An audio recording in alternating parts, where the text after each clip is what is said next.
वडोदरा के किशनवाड़ी इलाके में चुनाव प्रचार के दौरान हुई एक घटना अब चर्चा का विषय बन गई है। लोकतंत्र में चुनाव आते जाते रहते हैं, लेकिन ऐसी घटनाओं से व्यवहारिक संबंध खराब न हो, ये सभी पक्षों को ध्यान रखना जरूरी है।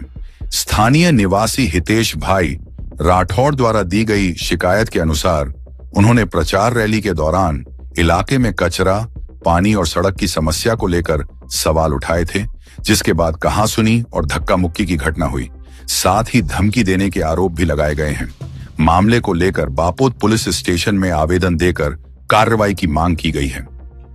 ભાજપની રેલી આવી અને અમે બધા ઉભા જોયા કરતા હતા। આ ભાઈ વાત કરતા હતા કે અહીંયા આટલો સુધારો થયો નહીં, અમે ઘણી વખતે પ્રયત્ન કર્યો છે, છતાં કઈ પણ સુધારો થતો નથી। પાણીમાં ના થયો, પછી પેલી જે ડમ્પિંગ છે એના બારામાં ચર્ચા ચાલતી હતી। કોઈ ભાજપના મોટા સાહેબ હતા, જોશી સાહેબ, હિતેન્દ્ર સાહેબ હતા, એમની આ ચર્ચા ચાલતી હતી। હવે ચર્ચા ચાલતી હતી એમાં કઈ કોઈ ભાજપના કાર્યકર યોગેશભાઈ આયા અને સીધા હિતેશભાઈને કે આ બધું બંધ કર, આજે આ બધું કરવાનું નથી, આવું કહીને ધક્કા માર્યો અને પછી અમે ઘર્ષણ થયું અને પછી એ લોકો ચાલતા થઈ ગયા।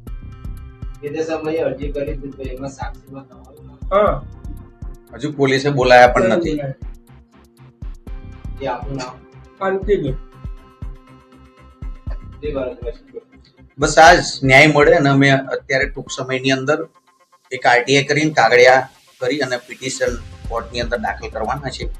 અમને ન્યાયતંત્ર ઉપર પૂરો ભરોસો છે અને તમારા મીડિયા ઉપર પૂરો ભરોસો છે। તમે ઉજાગર કરો છો, ન્યાયતંત્ર એક જે બેઠું છે એની ઉપર અમને પૂરો ભરોસો છે કે અમને ન્યાય મળશે।